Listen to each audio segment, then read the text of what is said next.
let's have a good luck sip, just because I'm so dang thirsty.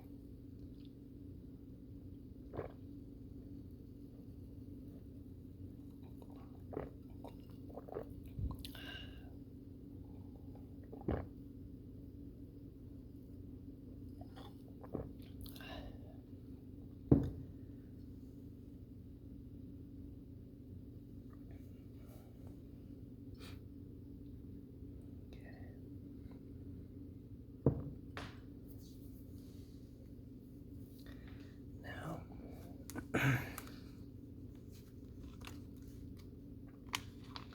maybe we will save. I found this. I was meaning to get some of the cheap Yu-Gi-Oh cards that were at Dollarama, but they were all sold out. So I was just lucky enough to find some Pokemon cards instead. This little pack is about $4. It's some sort of theme pack. I don't know how many cards are in it exactly, but it comes with card protectors. As you can see, there's even theme packs, and they seem kind of interesting to me, to be honest. I don't know what exactly is in here, but I'm definitely curious, so maybe we'll save that for last. And put that on the... There we go. So, first up is our very first pack of Pokemon cards. It is $1.25 here in Canada.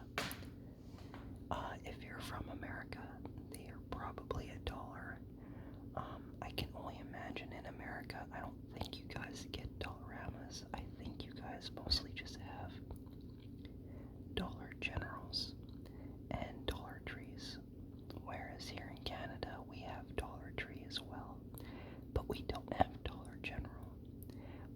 We mostly have Dollarama, which from what I can kind of tell is very, it seems like there's a lot of very similar products between Dollar General and Dollarama.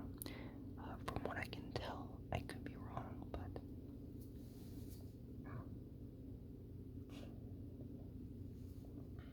excuse me, that Dr. Pepper had a lot of fizzies.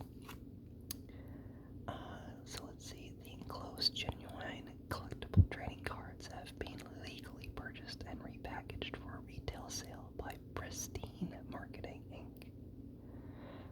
I don't know how legit these companies are, but I can imagine they're probably not the greatest cards, considering they're 4 cards for $1.25. So you're getting like 12 cards for, I don't know, like $3.75, or 4 packs for $5. So I don't know.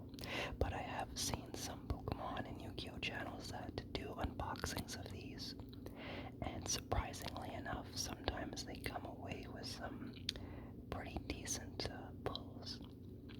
So let's get to it, and I have my trusty, dusty, handy-dandy X-Acto knife. Remember, you gotta stay safe. And I primarily use this. I had recently just gotten into, because of the pandemic, I figured I wanted to get into a new hobby, just because I was so bored. And I ended up getting into and starting to build Gundam models, or Gundam model kits.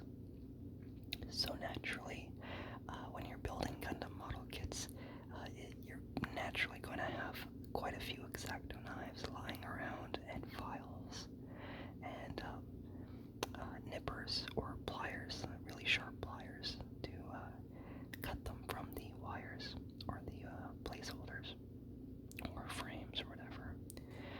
But to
as it was intended.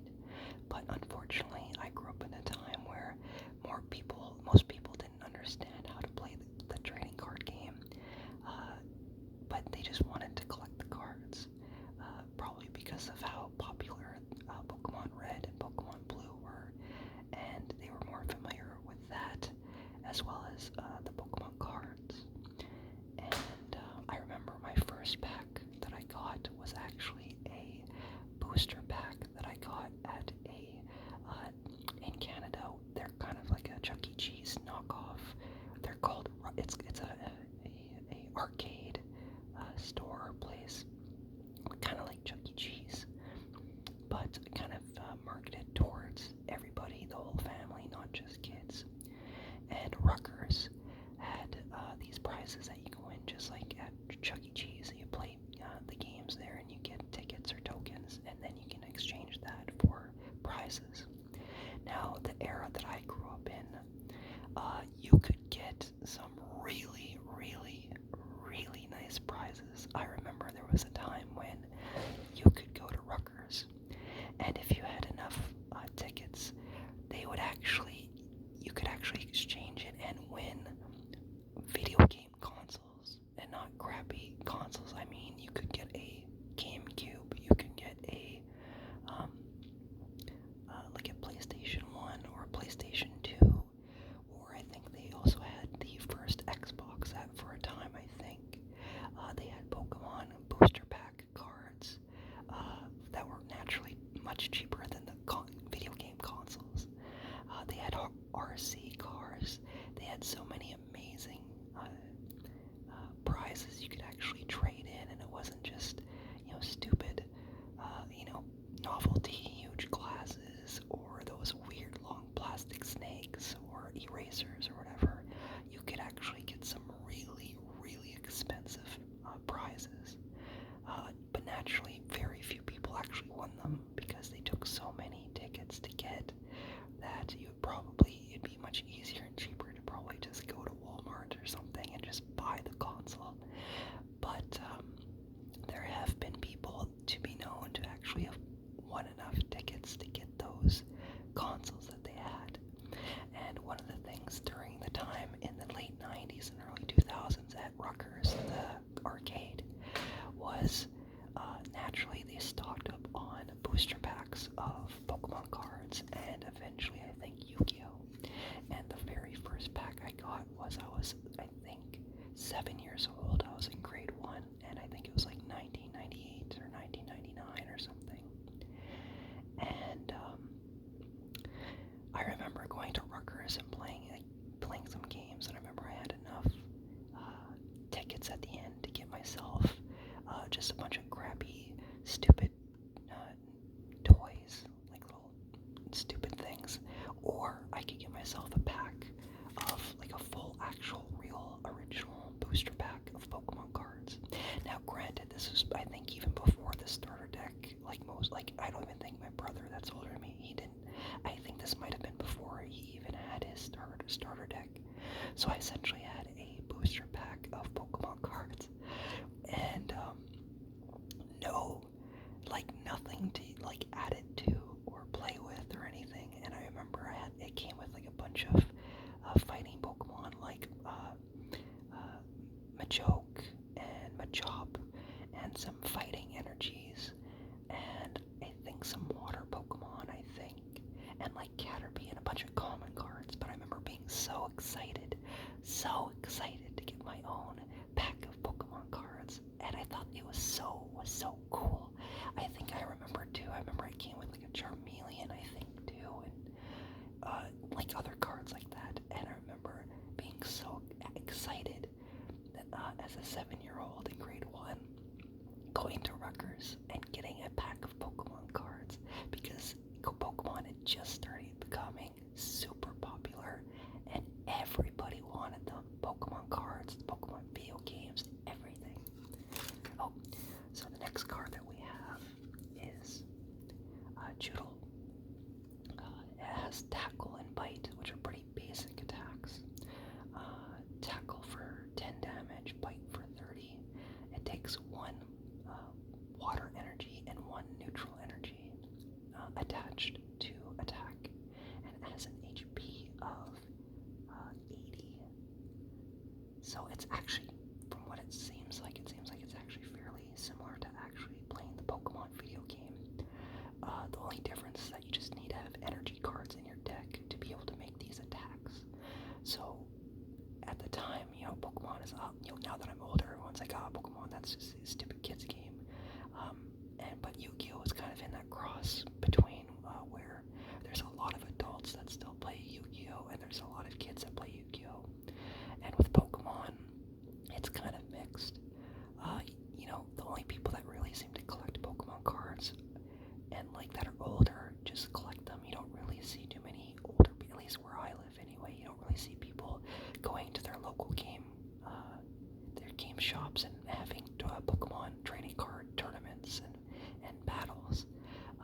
it's not a very outsider, beginner-friendly game as it used to be.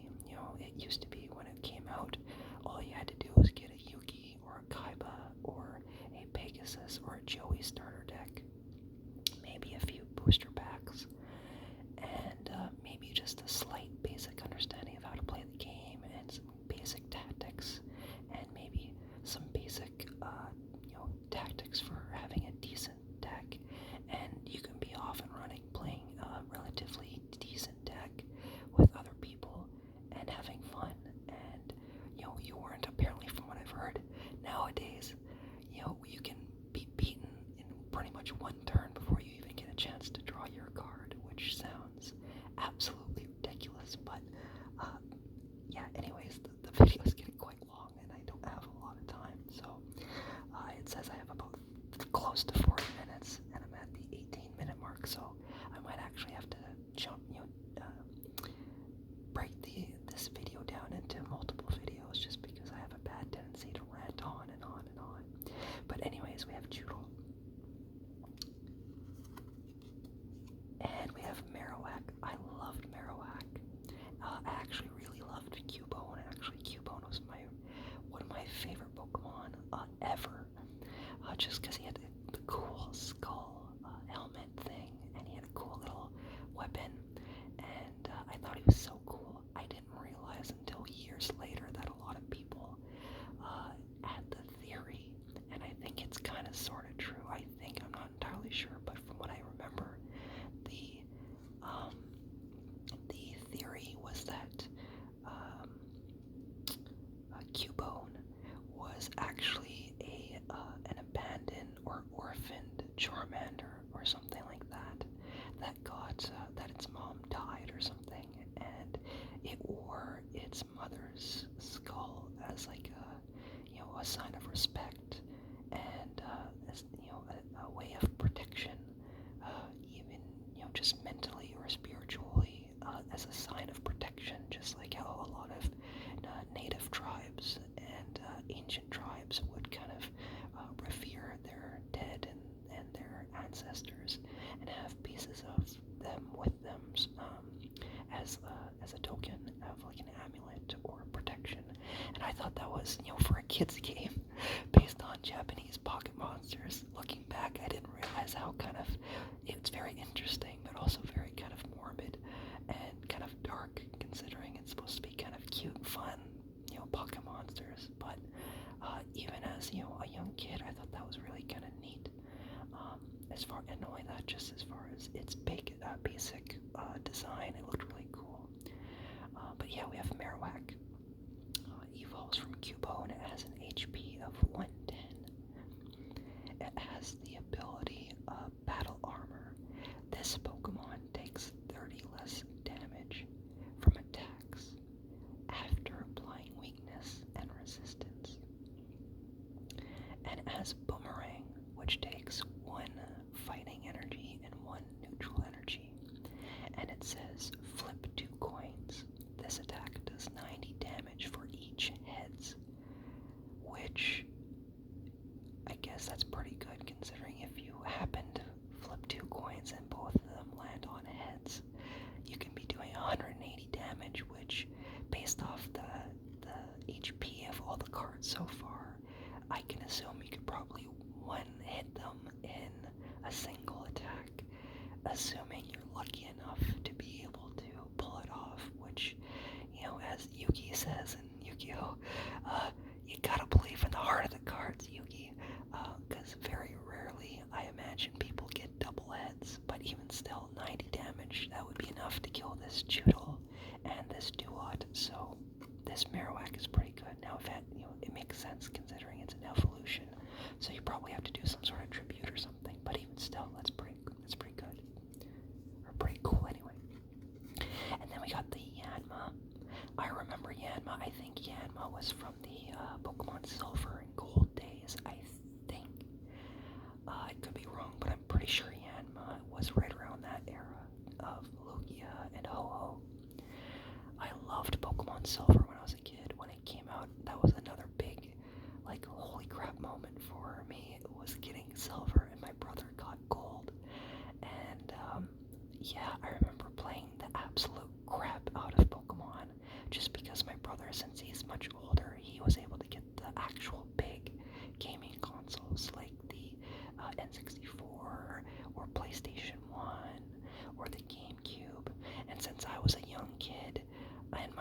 wasn't super, rich or anything. I grew up with a, single parent household.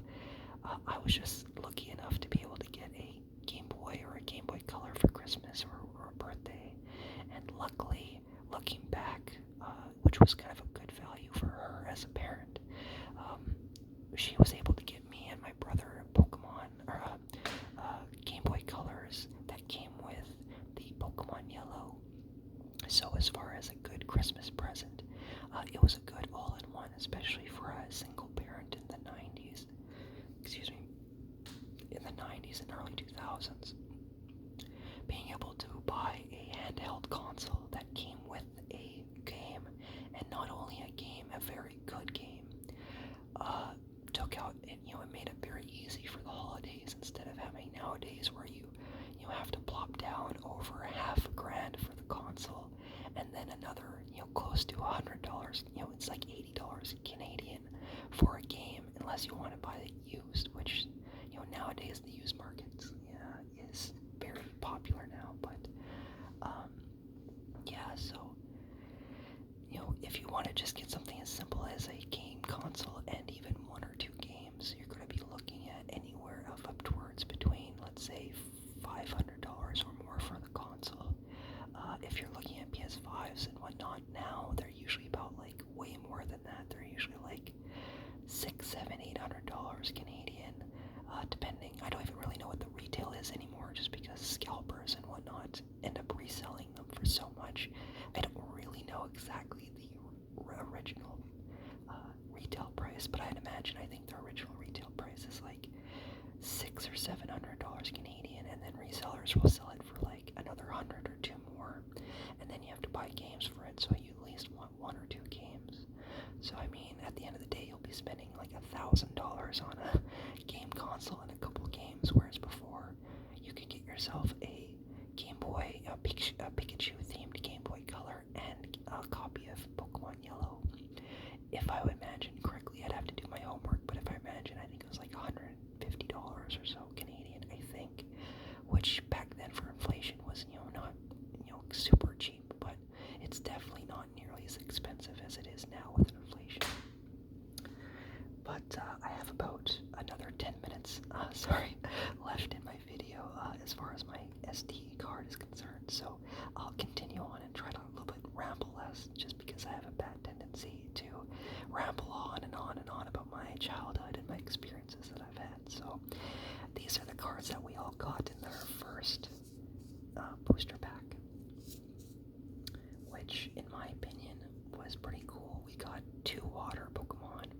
I know Duat is from like the I think Duat is from the Diamond and Pearl era. I could be wrong, or the era after that. Choodle, I've never seen Choodle, so that must be like fairly recent. I'm not super. The last Pokemon I played was Pokemon. I just got a Switch and played that one, but the actual like real Pokemon, the latest I'd played, I think, was Omega Ruby and Omega Ruby and Sapphire, or whatever. And then before that, the actual newest generation was, I think, Black and White #1. And then later they started doing the Pokemon XL, or not the Pokemon, the Nintendo DS XLs and whatnot, and 3DS XLs, and had that era. But the latest era that I remember going through was Pokemon Black and White, and then playing the older ones like Diamond and Pearl, and then before that I think was Ruby and Sapphire, and then before that Silver and Gold, and then Red and Blue. But pretty nice little collection of hardboard cards. I think I'd like to try to at least open one more pack. I was expecting to get through many more packs than this, but unfortunately I have a bad tendency to ramble, and hopefully you like my little ramblings and stories, just because I have a bad habit of, I have ADD, so I have a bad attention span, and unfortunately sometimes that can kind of get me into hot water as far as, rambling on and on and on, and many times throughout my life I've had many people essentially tell me to shut the heck up, because I talk too much, just because I don't usually have anyone to talk to. So whenever I do get the rare chance to talk, I usually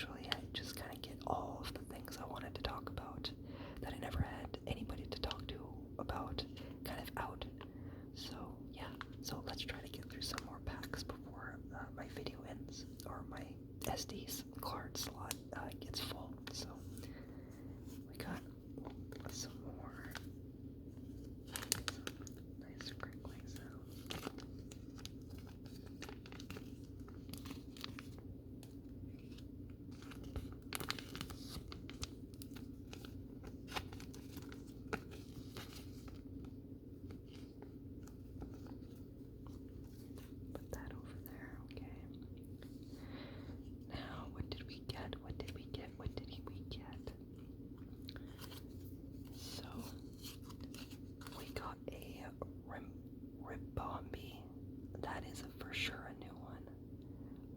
I don't know what era this is. The ability is Honey Gather. Once during your turn before your attack, you may search your deck for up to 2 basic energy cards. Reveal them and put them into your hand. Then shuffle your deck. That's pretty cool.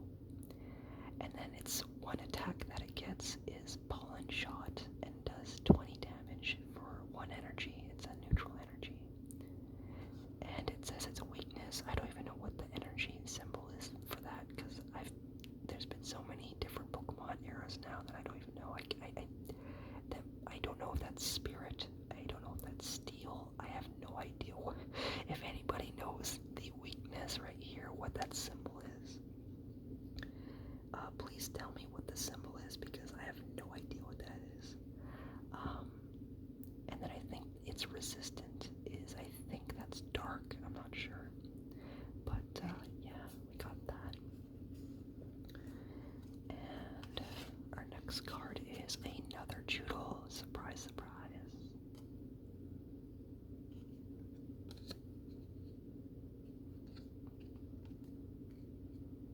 I think some of these cards are going to be good inspiration for when I draw graffiti characters and street art characters in my black book.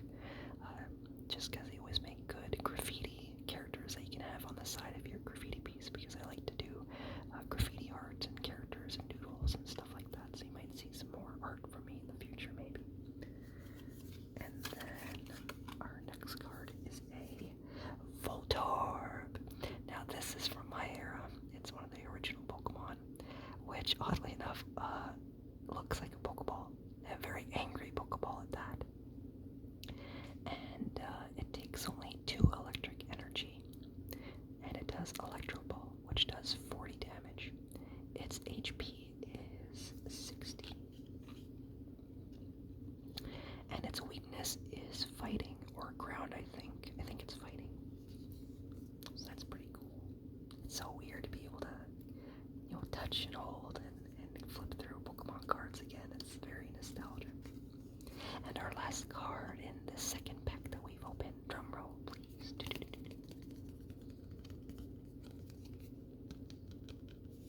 Okay, our last card is, whoa, it's a Golurk. Now, I'm sort of familiar with this. I think this might have been from the Pokemon Diamond and Pearl era, or maybe the Black and White era, but he looks familiar. I think he is a psychic Pokemon, which looking at him, I'm kind of surprised. He looks more like you'd be a ground or rock type, or maybe even steel type, but definitely doesn't look like he is a psychic. And for 1 psychic energy and 2 neutral energies, if this Pokemon has a Pokemon tool attached, this attack does 90 more damage on top of the 60 plus, I imagine, I think.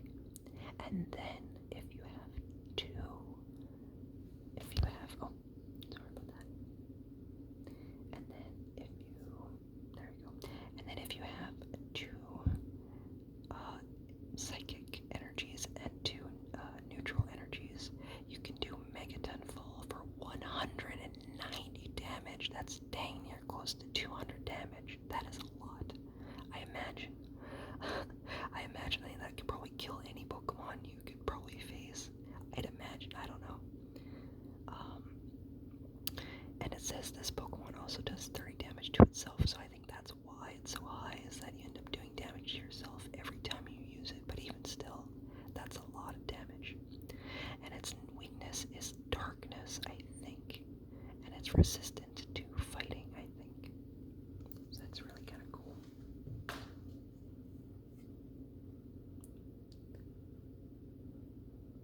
I love the colors of these cards. They're very cool. And just feeling them, it's very tactile. They feel very smooth and shiny.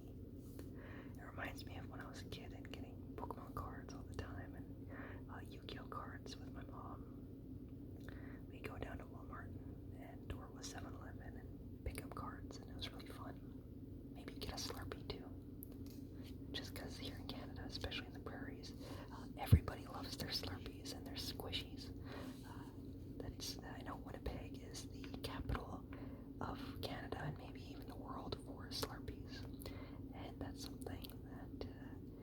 us Canadians are very proud of is our borderline diabetes addiction to Slurpees or squishies, as some of us call them. So we're at 34 minutes and have 8 more minutes. We can probably open one more pack, and then I'm going to have to probably shut off the video just because I'm running out of time. So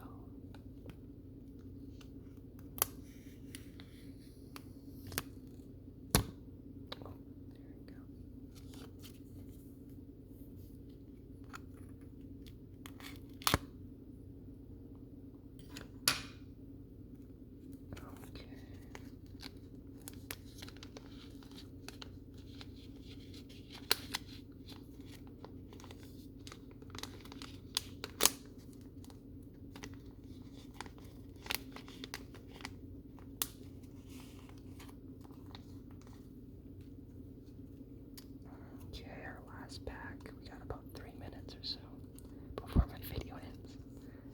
So, the last pack.